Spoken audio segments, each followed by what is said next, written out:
నమస్కారం, welcome to I dream. నేను మీ విజిత.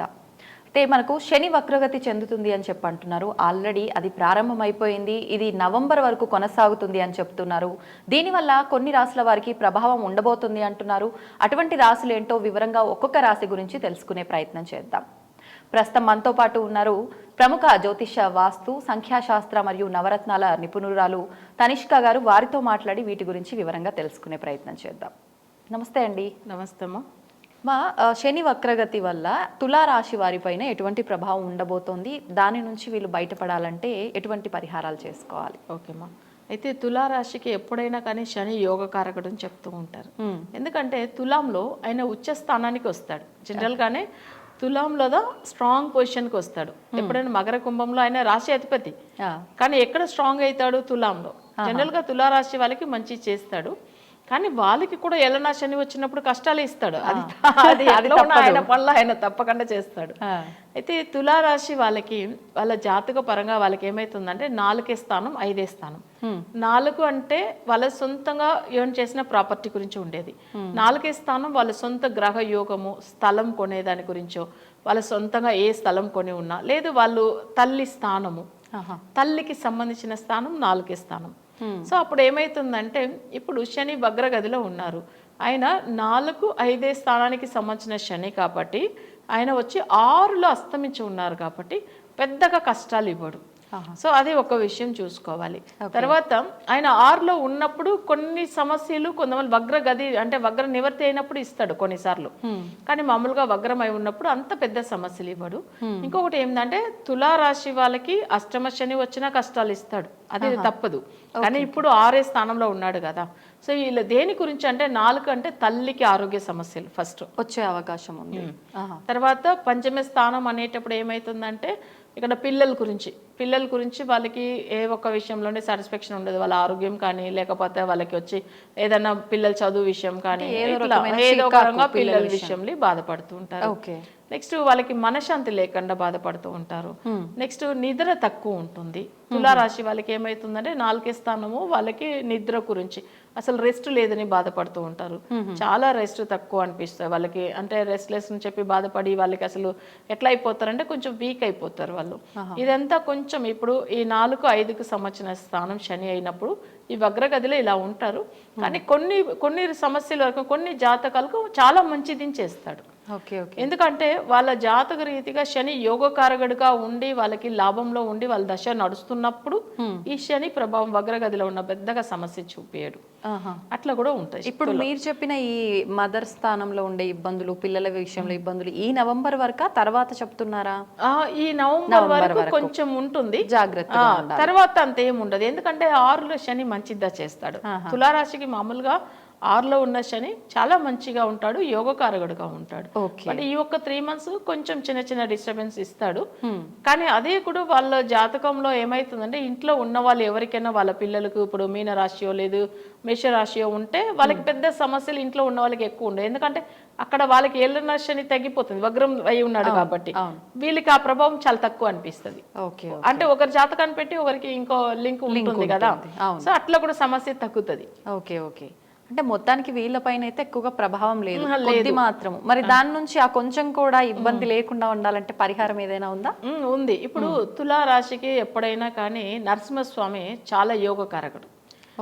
ఎందుకంటే ఎప్పుడు తులారాశికి ఎప్పుడు స్వాతి నక్షత్రం మెయిన్ నక్షత్రం కాబట్టి ఆయన నరసింహస్వామి నక్షత్రంలో జన్మించాడు కాబట్టి ఏమైతుందంటే ఇప్పుడు శని వగ్రగదిలో ఉన్నప్పుడు లక్ష్మీ నరసింహస్వామిని పూజ చేసుకోవడం మంచిది. అది కూడా శనివారం రోజుల్లో, తర్వాత స్వాతి నక్షత్రం వచ్చిన రోజుల్లో ఆయనకి ఏంటంటే ఈవినింగ్ ప్రదోష కాలం ఉంటుంది చూడండి, ఆ టైమింగ్ లో చేసుకోవడం మంచిది. ఎందుకంటే ఆయనకు ఆ టైమింగ్ లో బలం ఎక్కువ.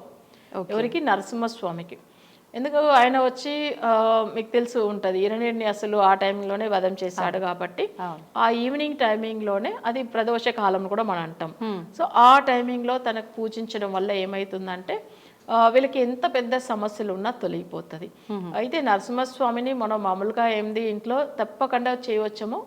వగ్రం అంటే చాలా మందికి భయం అనమాట, ఆయన ఉగ్ర రూపంలో ఉంటాడు, కష్టాలు ఇస్తాడు. ఈ వగ్ర శనికి ఆయననే మంచిది. ఓకే చేయవలసిందే. ఎందుకంటే చాలా మంది భయపడుతూ ఉంటారు నరసింహ పూజ ఇంట్లో చేసుకోవచ్చు మా చేసుకోకూడదు. కానీ నిజం చెప్పాలంటే నరసింహస్వామి కూడా చాలా శాంతంగా కూడా ఉంటాడు. కొన్నిసార్లు ఈ ఉగ్ర రూపంలో ఉండే నరసింహస్వామి వేరు, శాంతంగా ఉండే నరసింహస్వామి వేరు. సో అట్లా శాంతం యోగంలో కూడా ఉంటాడు. యోగ నరసింహర్ కూడా ఉంటారు. మీకు తెలిసే ఉంటుంది సోలింగర్లో యోగ నరసింహర్ అని చెప్పేసి ఆయన ఎప్పుడు యోగంలోనే ఉంటారు. సో ఎప్పుడో ఒక్కసారిదా తను అసలు యోగం నుంచి బయటపడతాడు. ధ్యానం అంటున్నారా? యోగం అంటే ధ్యానం. చాలా సైలెంట్ గా ఉంటాడు. అసలు చాలా పవర్ఫుల్ సోలింగర్ నరసింహస్వామి అని చెప్పేసి చాలా పెద్ద కొండలో ఉంటాడు. సో ఆయన మరీ ఇంకా పవర్ఫుల్. అంటే స్వయంభూనా? అక్కడ ఎట్లా అంటే చాలా పెద్ద అంటే మన స్టెప్స్ ఎక్కువ ఎక్కాలి. కొంతమంది హైట్ లో ఉంటాడు. చాలా మందిలో ఏదైనా కోరిక పెట్టుకొని ఆయనకు మొక్కుంటారు. కొన్ని ప్రాసెస్ ఉంటది, అది కొంచెం మనం అసలు ఇప్పుడు చెప్పలేం కాబట్టి అందుకే టైం లేదు కదా. సో తప్పకుండా అవి కూడా ఒకసారి మనం చెప్తాం. అలాగే అండి. ఇప్పుడు లక్ష్మీ నరసింహస్వామిని ఆరాధించాలి అని చెప్పి అన్నారు కదా, మరి ఏ రకంగా ఆరాధించాలంటారు? లక్ష్మీ నరసింహస్వామిలో కూడా రకరకాల స్వామివారు ఉన్నారు, రూపాలు అని అన్నారు. ప్రత్యేకించి మీరు చెప్పిన శాంత స్వరూపమైన స్వామివారిని ఆరాధించాలంటే ఏ రకంగా? ఇప్పుడు స్వామివారి ఫోటో, లక్ష్మీనరసింహ స్వామి ఫోటో చూస్తే మనకు కొన్ని ఫొటోస్ చాలా శాంతంగా లక్ష్మీదేవితో ఉన్నప్పుడు కోపం అంతగా రాదు ఆయనకు. సో లక్ష్మీదేవితో ఉన్న నరసింహస్వామి ఫోటో తెచ్చుకొని ఇంట్లో ఒకవేళ లక్ష్మీనరసింహస్వామి ఫోటో ఆల్రెడీ ఉంటుంది వాళ్ళ కొన్ని ఇళ్లలో, అట్లా పెట్టేసుకుని కూడా చేసుకోవచ్చాము. ఇట్లా తెచ్చుకునే ఏంటంటే ఈవినింగ్ లో మనం అంటే హిరణ్య కాలం అంటారు దాన్ని. సో ఆ టైమింగ్ లో ఏం చేయాలి అంటే స్వామి వారికి తులసి ఆకులతో అసలు దండలాగా చిన్నగా చేసి వేసేవాలి. దాని తర్వాత ఏంటంటే తులసి ఆకులతో అర్చన చేయాలి. ఆయన స్వామి వారు గాయత్రి మంత్రం చదువుకుని ఆయనకు అర్చన చేసేసి అమ్మవారిని కూడా మొక్కోవాలి, లక్ష్మీదేవిని. ఎందుకంటే లక్ష్మీదేవితోనే ఉంటాను, ఆయన కోపం తక్కువ. సో అందుకే అమ్మవారిని కూడా మంత్రం చాంటింగ్ చేసుకుని లక్ష్మీ గాయత్రి చదువుకుని అమ్మవారి దగ్గర కూడా చాలా గట్టిగా మొక్కుని ఈ శని ఒక ప్రభావం మా మీద పడకూడదు, ఆ పిల్లల విషయం కానీ తల్లి గురించి కానీ మేము ఉన్న స్థలము ఆస్తుల గురించి కానీ ఎలాంటి ఇబ్బందులు లేకుండా మాకు అన్ని విధంగా అంటే మానసికంగా కూడా బాధలు ఉంటాయి కదా. సో ఎందుకంటే తులారాశి వాళ్ళకి కొంచెం అట్లా ఉంటాయి. సో ఆ మానసిక బాధలు కూడా లేకుండా తర్వాత ఏంటంటే పిల్లల విషయంలోని మేము మంచిగా ఉండాలి. సో ఇక్కడ ఏమైతుంది 6th లో ఉన్నాడు కాబట్టి 6వ స్థానం అనేటప్పుడు రోగం గురించి కూడా ఉంటుంది కాబట్టి అంటే వాళ్ళకి తల్లికి రోగం విషయం చెప్పాము, పిల్లలకి చెప్పాము, పిల్లల చదువు విషయం కానీ ప్లస్ వాళ్ళ హెల్త్ గురించి కానీ ఇక్కడ ఎలాంటి సమస్యలు ఉండకూడదని స్వామి వారిని మొక్కుని మనం పూజించాలి. సో అలా చేసుకున్న తర్వాత ఏదన్నా అంటే బెల్లంతో చేసిన ప్రసాదం అంటే మన తమిళ్లో తలువని అంటారు, తెలుగులో ఇక్కడ చక్కెర పొంగల్ అంటారు కదా, అలాంటివి చేసి ప్రసాదంగా పెట్టి నైవేద్యం చూపించాలి స్వామి వారికి. ఇది మనం ఎప్పట్లో చేసుకోవాలి అంటే ఈ 3 నెలల పాటు ఈయన వగ్రగదిలో ఉన్నప్పుడు ఇది శనివారం రోజులో సాయంత్రము హిరణ్య కాలంలో అంటే మనకు ప్రదోష కాలంలో చేసుకోవడం మంచిది. ఒకవేళ ఆ టైం మేము ఇంట్లో లేదు అట్లని అనుకునే వాళ్ళు కొంతమంది బయట వెళ్ళి ఉంటారు ఏదైనా ఆఫీస్ వర్క్ గురించి అట్లనంటే వాళ్ళకి ఆ రోజులో శని హోర ఏ టైం వస్తుంది చూసుకోండి. సో ఆ టైమింగ్లో చేసుకోవచ్చు. సో అప్పుడు తప్పకుండా చేసుకోవడం వల్ల మంచిగా ఉంటుంది. అది కూడా ఏంటంటే ఈ 3 నెలల పాటు ప్రతి శనివారం చేసుకోవచ్చము, లేకపోతే శని హోరాల చేసుకోవచ్చు. అట్లనే వాళ్ళకి వీలు కాకపోతే త్రయోదశి కాలం, త్రయోదశి శని గురించి ఉన్న కాలము అంటే తిథి అనమాట, త్రయోదశి తిథిలో చేసుకోవచ్చు. ఓన్లీ ఆ తిథి ఉన్న రోజు అంతే ఎక్కువ మందికి టైం ఉండదు. చాలా మంది అబ్రాడ్ లో వాళ్ళు జాబ్ లో ఉన్న వాళ్ళకి ఏమైతుంది టైం ఉండవు కదా.